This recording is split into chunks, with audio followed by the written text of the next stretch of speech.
What's going on, everybody? Hope you're all having an amazing morning so far, having a productive day. Once again, I've just been sitting here on my desk working all day. It's again like yesterday's video. It's like 4 something p.m.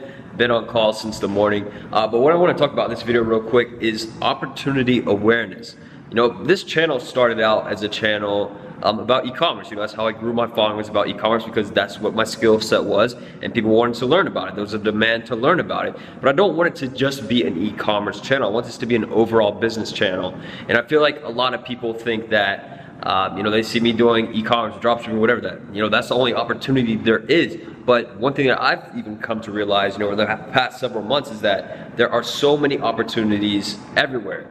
There's so much money in the world, there's so many people in the world, there's so many different things to do. So why would you want to minimize your opportunities to only dropshipping, only Amazon, only the ATM business, whatever it is? Why would you want to minimize your opportunity? So stay aware of where opportunities are. If you see something that's doing well, you don't want to have the shiny ball syndrome where, you see dropshipping, oh, I want to start that. You see Amazon FBA, oh, I want to start that. You see whatever else, you want to start it. No, stick to one thing. Be aware of what's around you and what's possible, but don't limit yourself to one.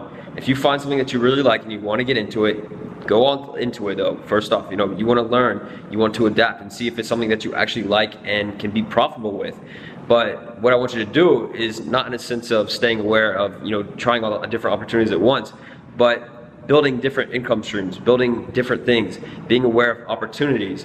One opportunity, let's say for example, I've seen other YouTubers do this. Let's say for example, you have a YouTube channel about photography, or if you go to Casey Neistat's channel, he does very cinematic videos and things like that. And an opportunity that he became aware of was affiliate. So what he does, he has in his description, he has affiliate links on Amazon for his cameras and all that stuff he uses to make his videos. So he became aware of an opportunity and he utilized it. So why would you not do that? Even if it's just within dropshipping, there's multiple opportunities within the e-commerce business. So you want to utilize every aspect there is, not just focus on one single product, one single store. Focus on getting the most possible out of your customers, focusing on the details. That's just the best way to do it, guys. So stay focused and stay aware of your opportunities. Hope you all have a great day. Hope you enjoyed this. See you tomorrow. If you enjoyed this, make sure to leave a like, comment, and subscribe. Peace.